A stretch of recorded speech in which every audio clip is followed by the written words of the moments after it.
മൂച്ചിറയിൽ സപ്ലൈകോയുടെ super മാർക്കറ്റിൽ തീപിടുത്തം short സർക്യൂട്ടാണ് തീപിടുത്തത്തിന് കാരണമെന്നാണ് പ്രാഥമിക നിഗമനം. വിവരങ്ങളുമായി കൊല്ലത്ത് നിന്ന് അരുൺ രാജാണ് ചേരുന്നത്. Arun, good morning. ഫയർഫോഴ്സ് എത്തി തീയണച്ചു എന്നാണ് നമുക്ക് മനസ്സിലാക്കാൻ സാധിക്കുന്നത്. ഇപ്പോൾ നിലവിൽ അവിടെ തീപിടുത്തവുമായി ബന്ധപ്പെട്ട യാതൊരു തരത്തിലുള്ള പ്രശ്നങ്ങളും ഇല്ല എന്ന് തന്നെയല്ലേ മനസ്സിലാക്കേണ്ടത്? ഒപ്പം തന്നെ ഈ ഗോഡൌണിലുള്ള സാധനങ്ങളൊക്കെ കത്തിനശിച്ചിട്ടുണ്ടോ?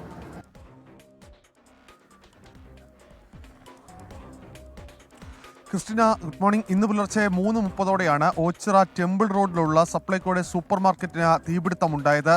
ഈ കെട്ടിടത്തിൽ നിന്ന് തീ ഉയരുന്നത് കണ്ട് കടത്തിണ്ണിൽ കടന്നവരാണ് ഓച്ചിറ പോലീസിനെ വിവരം അറിയിച്ചത്. തുടർന്ന് ഓച്ചിറയിൽ നിന്നും കരുനാഗപ്പള്ളിയിൽ നിന്നും ഫയർഫോഴ്സ് യൂണിറ്റ് എത്തിയാണ് ഈ തീ അണച്ചത്. ഈ കടയിൽ സപ്ലൈകോയിലുള്ളിൽ ഉണ്ടായിരുന്ന ഇലക്ട്രോണിക് ഉപകരണങ്ങളും സാധനങ്ങളും പൂർണ്ണമായും കത്തി നശിച്ചിട്ടുണ്ട് എന്നുള്ളതാണ് ഇപ്പോൾ ലഭിക്കുന്ന വിവരം. ഇപ്പോൾ തീ പൂർണ്ണമായും നിയന്ത്രണ വിധേയമാക്കാൻ കഴിഞ്ഞിട്ടുണ്ട്.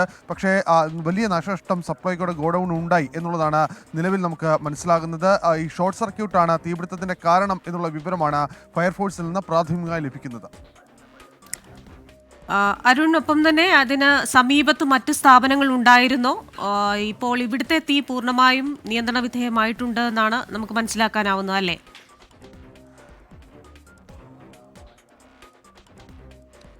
വലിയ അപകടം തന്നെ ഉണ്ടാകേണ്ടതായിരുന്നു ക്രിസ്റ്റീന. ഈ സൂപ്പർ മാർക്കറ്റിന്റെ സമീപത്ത് തന്നെ പെട്രോൾ പമ്പ് അടക്കം ഉണ്ടായിരുന്നു. പക്ഷേ ഈ കടത്തിനിൽ കടന്നവരുടെ ജാഗ്രതാപൂർവമായ ഇടപെടൽ, പോലീസിന്റെ ഭാഗത്തുനിന്നുണ്ടായ പെട്ടെന്നുള്ള ആക്ഷൻ, ഇത് രണ്ടുകൊണ്ടാണ് തീ പൂർണ്ണമായും നിയന്ത്രണ വിധേയമാക്കാൻ കഴിഞ്ഞത്.